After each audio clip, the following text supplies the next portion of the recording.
ઔરંગઝેબની રાજપૂત નીતિમાં આપણે મારવાડ પર આક્રમણ એ પોઈન્ટની ચર્ચા કરતા હતા અને એ પોઈન્ટ ત્યાંથી અધૂરો હતો.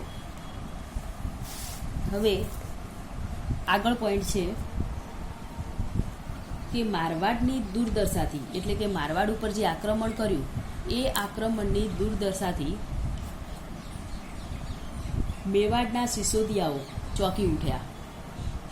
તેમને લાગ્યું કે હવે મેવાડની પણ આ જ દશા થશે, એટલે કે મારવાડની જે દુર્દશા થઈ તેથી મેવાડના જે સિસોદિયા હતા, મેવાડ રાજ્યના સિસોદિયા વંશ એ ચોંકી ઉઠ્યા અને એમને પણ હવે એવું લાગવા લાગ્યું કે મેવાડની પણ આ જ દશા થશે. મારવાડના અજીતસિંહની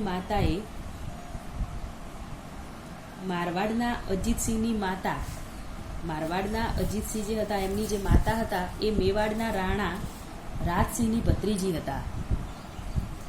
સગપણને નાતે મેવાડનો રાણો મદદ કરવા માંગતો હતો.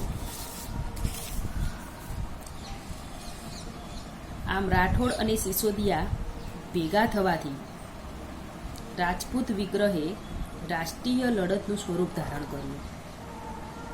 એટલે કે રાઠોડ વંશ અને સિસોદિયા વંશ આ બંને વંશ ભેગા થયા અને આ બંને વંશોનું સંમેલન, એટલે કે ભેગા થવાથી તેમણે રાષ્ટ્રીય લડતનું એક સ્વરૂપ ધારણ કર્યું મુગલો સામે. મેવાડની ધારણા પ્રમાણે ઔરંગઝેબે મેવાડ પર આક્રમણ કર્યું. મેવાડના રાણા રાજસિંહે ખુલ્લા મેદાનમાં મુગલોનો સામનો કરવાનો અસમર્થ લાગતા તેણે ચિત્તોડ ખાલી કરી નાખ્યું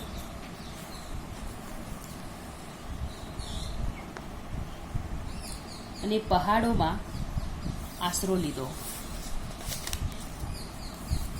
મુગલ લશ્કરે તેનો પીછો કરી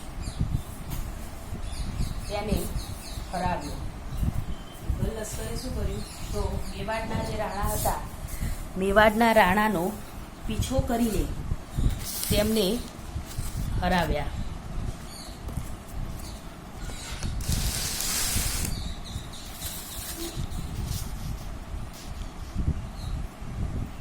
ઈસવીસન 1680માં ચિત્તોડ કબજે કર્યું.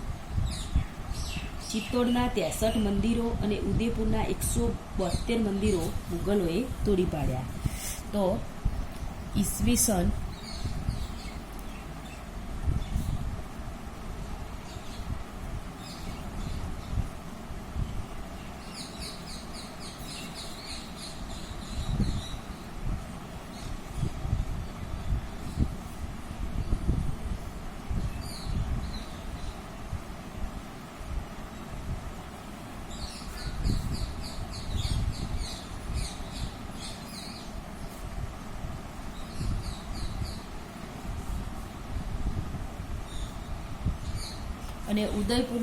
172 એટલે કે ચિત્તોડના 63 મંદિરો અને ઉદયપુરના 172 મંદિરો તોડી પાડ્યા.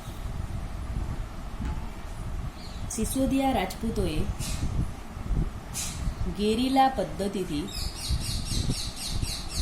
મુગલોના થાણા ઉપર હુમલો કરીને તેમને હરાવવાનું શરૂ કર્યું.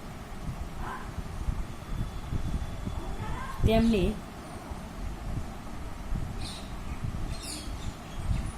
મળતો અનાજનો પુરવઠો કાપી નાખ્યો, એટલે કે જે રાજપૂતો તરફથી મુગલોને અનાજનો જથ્થો મળતો હતો એ પણ કાપી નાખ્યો. મુગલ લશ્કર હેરાન પરેશાન થવા લાગ્યું. ઔરંગઝેબે તે માટે પોતાના શાહજાદા અકબરને જવાબદાર ગણાવ્યો અને તેને સ્થાને શાહજાદા આઝમને મુગલ લશ્કરની જવાબદારી સોંપી. આથી શાહજાદો અકબર ઔરંગઝેબ સામે ખૂબ રોષે ભરાયો અને સમ્રાટનો વિરોધી બન્યો. રાજપૂતોએ આ તકનો લાભ ઉઠાવ્યો.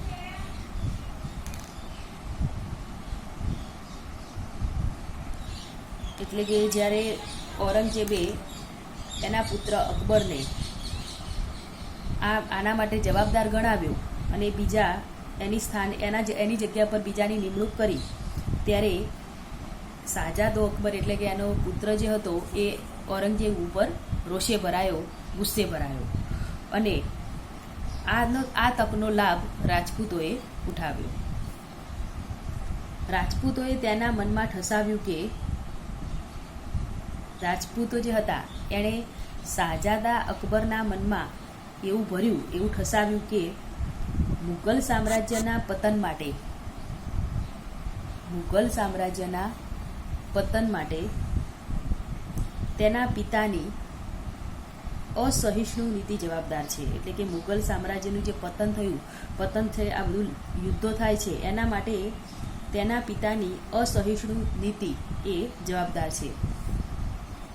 તેને દિલ્હીની ગાદી પર બેસાડવા તમામ મદદની રાજપૂતોએ ખાતરી આપી. એટલે કે ઔરંગઝેબની જગ્યાએ એના પુત્રને દિલ્હીની ગાદી સોંપવામાં આવે, એને બેસાડવા માટે રાજપૂતોએ તેને બાંહેધરી આપી. શાહજાદા અકબરે, ઔરંગઝેબના પુત્ર અકબરે દિલ્હીની ગાદી મેળવવા રાજપૂતો સાથે સંધિ કરી દીધી. એટલે કે એને ગાદીસીન થવું હતું, માટે ઔરંગઝેબે દિલ્હીની ગાદી મેળવવા રાજપૂતો સાથે સંધિ કરી. મેવાડના રાણાનું અવસાન થતાં આ સંધિનો અમલ થયો નહીં અને એવાકમાં જ મેવાડના રાણાનું મૃત્યુ થયું અને આ સંધિનો અમલ થયો નહીં. પરંતુ નવા રાણાને મદદ આપવાનું વચન આપ્યું. આને પરિણામે શાહજાદા અકબરે પોતાને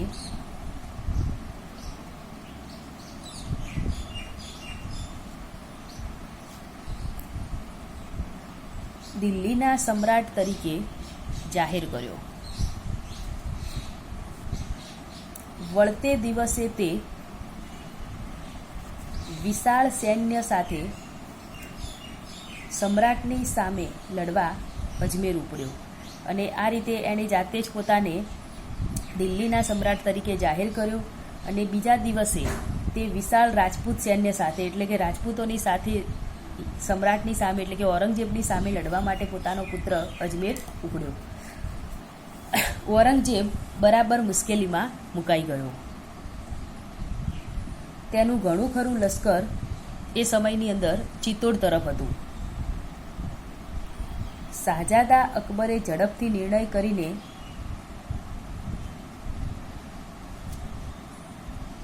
ઔરંગઝેબ પર હુમલો કરવાને બદલે તેને ભોગવિલાસમાં સમય વ્યતીત કરી નાખ્યો. શાહજાદા અકબરે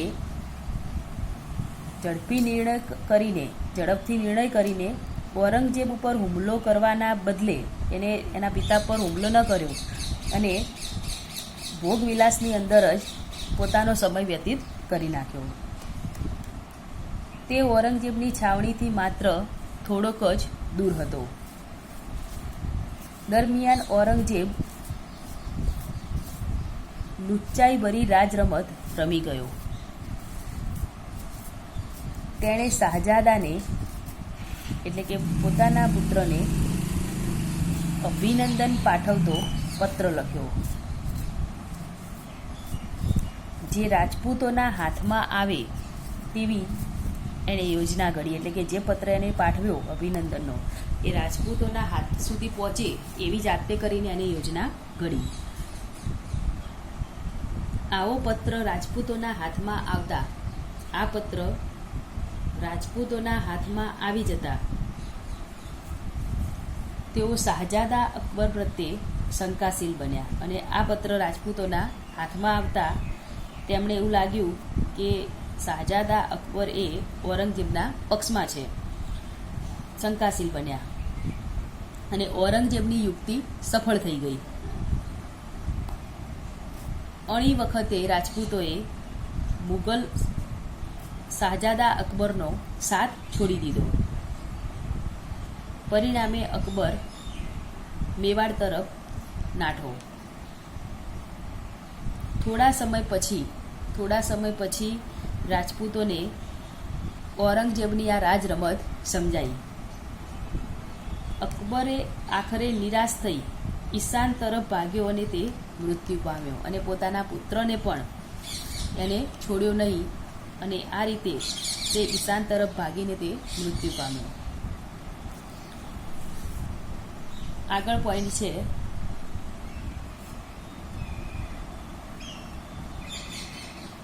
મેવાડ સાથે સંધિ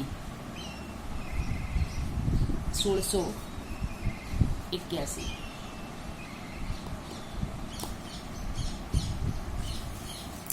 મુગલ સૈન્યને હવે મારવાડ તરફ ધ્યાન કેન્દ્રિત કરવાની ફરજ પડતા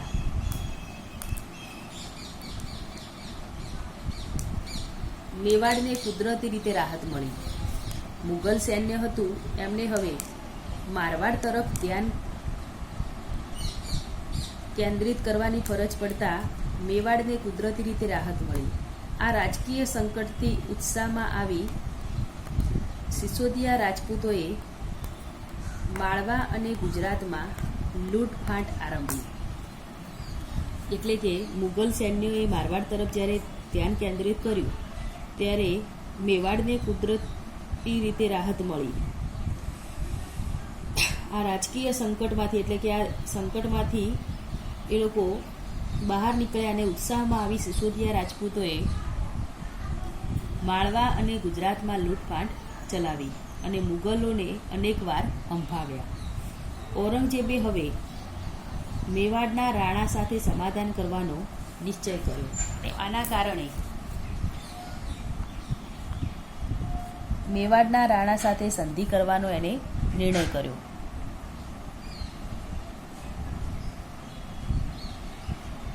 કારણ કે શાહજાદો અકબર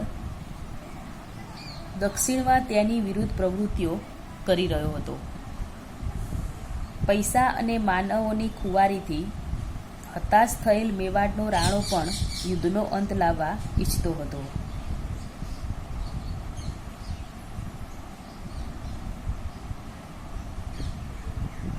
મેવાડના રાણા જે હતા એ પૈસાથી અને લોકોની જે મનુષ્યોની જે ખુમારી થઈ હતી, હત્યાઓ થઈ હતી, એના કારણે નિરાશ થઈને મેવાડનો રાણો પણ આ યુદ્ધનો અંત કેવી રીતે આવે એવું એ ઈચ્છતો હતો. પરિણામે બિકાનેરના રાજાની મધ્યસ્થીથી મેવાડના રાણા જયસિંહ અને મુગલો વચ્ચે સંધિ થઈ અને આના પરિણામે મેવાડના રાણા જયસિંહ અને મુગલો વચ્ચે સંધિ થઈ. મેવાડમાં શાંતિ સ્થપાઈ. મેવાડનો રાણો મુગલો સામેની લડતમાંથી અલગ પડી ગયો અને આના કારણે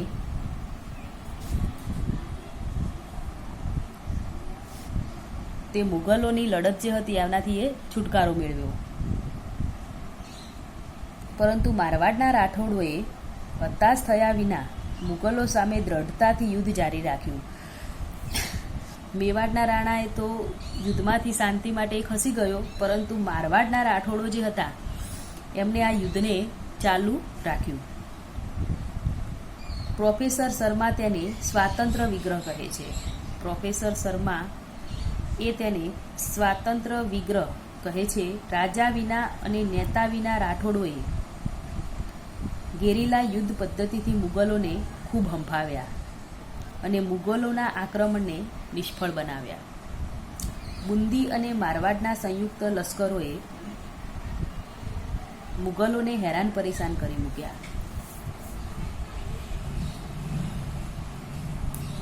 સતત યુદ્ધોથી મારવાડની ધન અને જાનની ભારે ખુવારી થઈ. આખરે અજીતસિંહ અને દુર્ગાદાસ સમ્રાટને નમી ગયા અને આના કારણે અજીતસિંહ અને દુર્ગાદાસ એ સમ્રાટને શરણે ગયા, પરંતુ ઔરંગઝેબનું મૃત્યુ થતાં તેમણે મુગલ સત્તા સામે બળવો પોકાર્યો. ઔરંગઝેબના પુત્રએ ઈસવીસન 1709માં મારવાડના સ્વાતંત્ર્યને માન્ય કર્યું અને ઔરંગઝેબના પુત્રએ મારવાડને સ્વતંત્ર જાહેર કર્યું. ઔરંગઝેબની રાજપૂત નીતિ પોઈન્ટ છે. ઔરંગઝેબના રાજપૂતો સાથેના સંબંધો.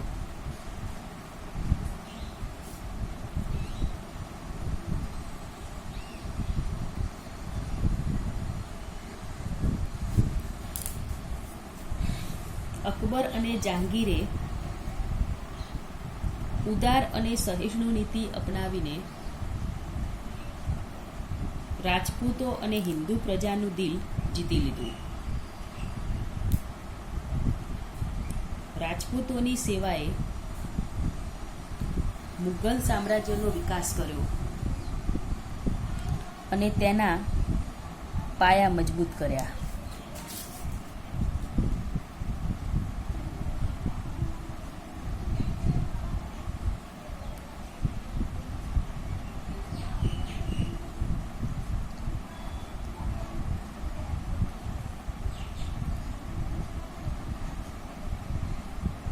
શાહજહાંના શાસનકાળમાં બંને વચ્ચે સંબંધોમાં તિરાડ પાડી.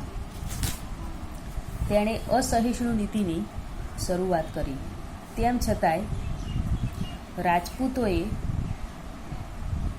મુઘલોને સહકાર આપ્યો હતો.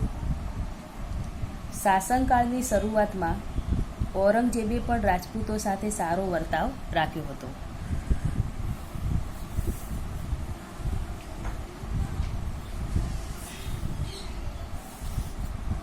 તેણે મેવાડના રાણા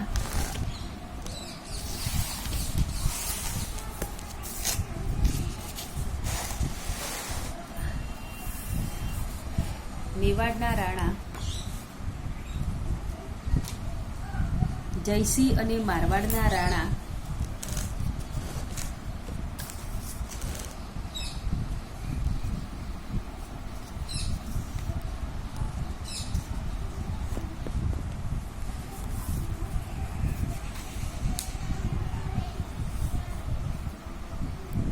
જસવંતસિંહને રાજ્યમાં ઉચ્ચ હોદ્દા પર નિમ્યા હતા, પરંતુ ઔરંગઝેબની ધર્માંધ અને અસહિષ્ણુ ધાર્મિક નીતિએ રાજપૂતોને મુગલોના વિરોધી બનાવ્યા. ઔરંગઝેબે હિન્દુઓ પર યાત્રાવેરો અને જજિયાવેરો ફરીથી નાખ્યો. ઔરંગઝેબની ધર્માંધ અને અસહિષ્ણુ નીતિને લીધે મથુરાના જાટ લોકોએ, બુંદેલખંડના બુંદેલાઓએ, નારોલ અને મેવાડના સતનામીઓએ અને પંજાબના શીખોએ બળવા કર્યા. આમ છતાં સૌથી ઘાતક અસર રાજપૂતો અને મુગલોના સંબંધ પર પડી. ઉત્તરમાં રાજપૂતોના નાના મોટા બળવાઓ ચાલુ જ રહ્યા.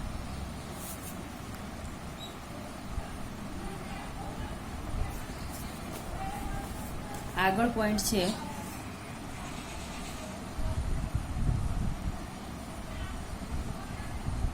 ઔરંગઝેબની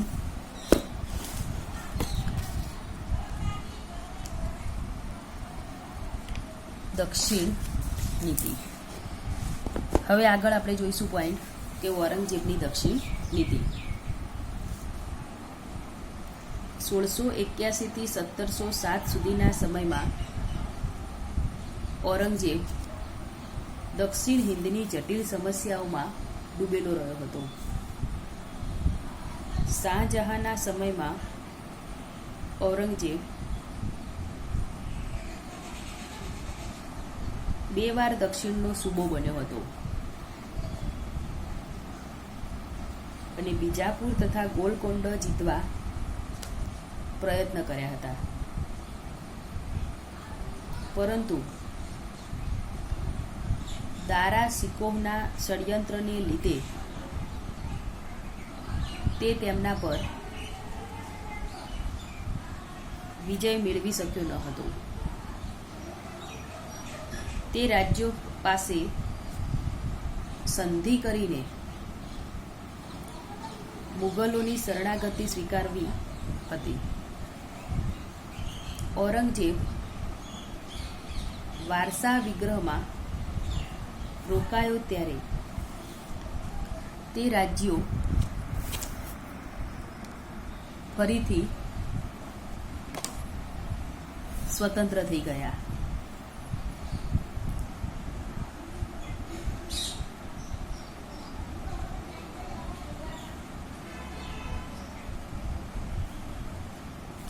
ઔરંગઝેબ ઉત્તર હિંદના બળવાઓને દબાવવા જતા આ રાજ્યો પર બિલકુલ ધ્યાન આપી શક્યો નહીં,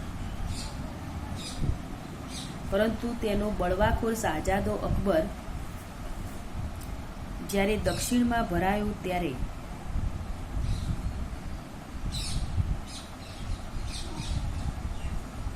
સમ્રાટનું ધ્યાન એ રાજ્યો પ્રત્યે દોરાયું. તે સૈન્ય સાથે દક્ષિણમાં પહોંચ્યો, જ્યાં તે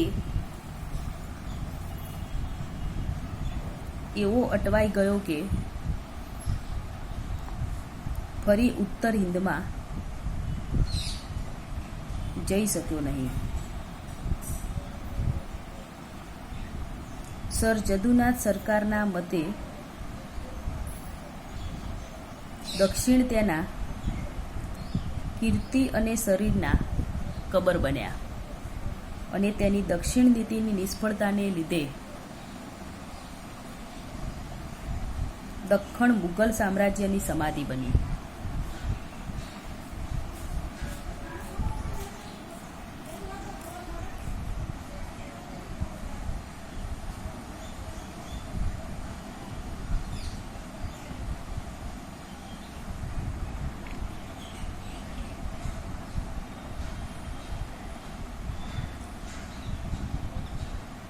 એના દક્ષિણ નીતિ પાછળના ઉદ્દેશો. અકબરે દક્ષિણ ઔરંગઝેબની દક્ષિણ નીતિ પાછળનો કયો ઉદ્દેશ હતો? તો અકબરે શરૂ કરેલી સામ્રાજ્યવાદી નીતિ પૂર્ણ કરવાનો હતો. દક્ષિણના ડુંગરાળ પ્રદેશની મરાઠા જાતિની વધતી જતી સત્તાનું દમન કરવાનો હતો, કારણ કે મરાઠાઓ ડુંગરના ઉંદરો જેવા હતા. બળવાખોર શાહજાદા અકબરે દક્ષિણમાં આશરો મેળવ્યો હતો. ધાર્મિક દ્રષ્ટિએ શિયાપંથી બીજાપુર અને ગોલકોંડાને ખાલસા કરવા હતા. આ શિયાપંથી રાજ્યોની સ્વતંત્રતા દિલ્હીના સુન્ની સમ્રાટોને આંખના કણાની જેમ ખૂંચતી હતી.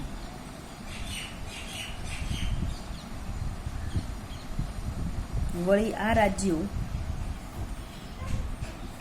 ઈરાન શાહની સર્વોપરિતા સ્વીકારતા હતા, જે ઔરંગઝેબને મન અસહ્ય હતું. આ રાજ્યોને જીતવાથી આર્થિક લાભ મળે પણ તેમ ન હતું. ઔરંગઝેબ વિશાળ મુગલ લશ્કરને યુદ્ધમાં રોકાયેલું રાખવા માંગતો હતો.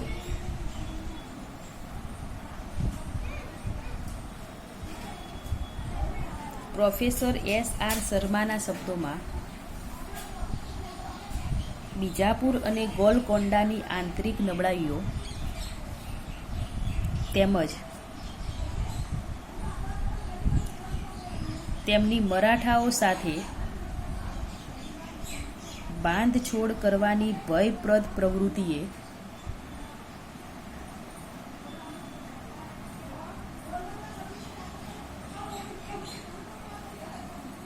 ઔરંગઝેબની દક્ષિણ તરફ કૂચ કરવા આ શિયાપંથી રાજ્યોને નમાવવા માટે ઉત્તેજિત કર્યા. તે માટે સમ્રાટ 25 વર્ષ સુધી દક્ષિણમાં રોકાયો. શિયાપંથી રાજ્યોને સફળતાપૂર્વક નમાવી શક્યો અને મરાઠાઓને ઘણે દૂર દક્ષિણમાં ધકેલી શક્યો. પરંતુ તેની આ નીતિએ તેનું અને મુઘલ સામ્રાજ્યનું ઝડપથી પતન આણ્યું. સર જદુનાથ સરકારના મતે દક્ષિણ તેની કીર્તિ અને તેના શરીરની કબર બન્યું. દક્ષિણના ચાંદાએ ઔરંગઝેબનો વિનાશ કર્યો. બીજાપુર અને ગોલકોંડાના શિયાપંથી રાજ્યોને ખાલસા કરવાની ઔરંગઝેબે એક ભયંકર રાજકીય ભૂલ કરી. તેમના વિનાશથી મરાઠાઓને છૂટો દોર મળી ગયો, કારણ કે આ રાજ્યો મરાઠાઓ અને મુગલો વચ્ચે સંરક્ષણની આડી દિવાલ સમાન હતા.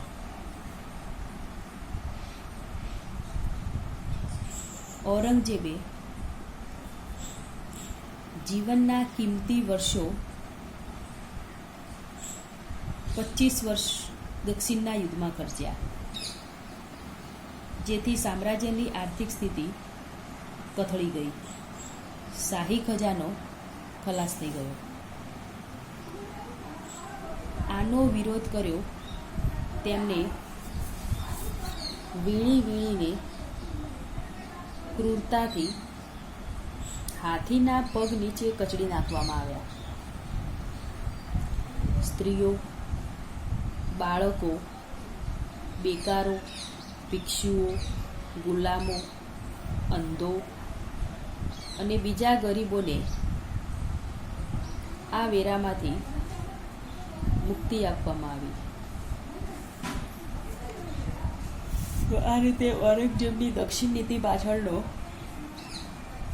આ ઉદ્દેશ હતો કે એના કારણે એને શા માટે દક્ષિણ નીતિ કરી હતી.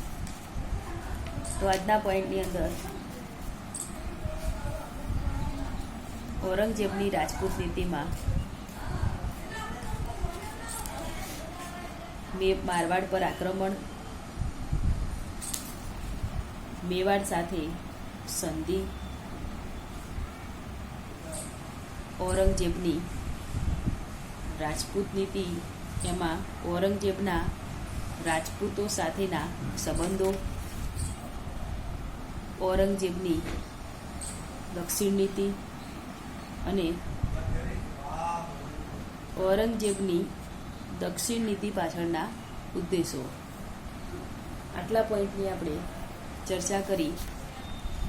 ઔરંગઝેબની સામ્રાજ્યવાદી અને ધાર્મિક નીતિ, એટલે કે પ્રશ્ન આપણો હતો કે ઔરંગઝેબની સામ્રાજ્યવાદી અને ધાર્મિક નીતિ, એમાં ઔરંગઝેબની સામ્રાજ્યવાદી નીતિ અને રાજકીય સિદ્ધિઓનું વિવેચન કરો, એટલે કે મુઘલ શહેનશાહ ઔરંગઝેબના વિજયોનો અહેવાલ આપો. આ પોઈન્ટ એટલે કે આ ટોપિક, આ પ્રશ્નની ચર્ચા આપણી પૂરી થાય છે.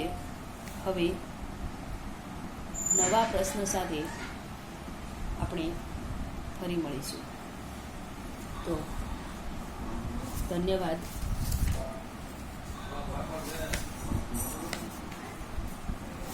આગળના જે પોઈન્ટ છે એટલે કે ઔરંગઝેબની રાજપૂત નીતિ જોઈ, ઔરંગઝેબની સામ્રાજ્યવાદી નીતિ જોઈ અને ઔરંગઝેબની ધાર્મિક નીતિ.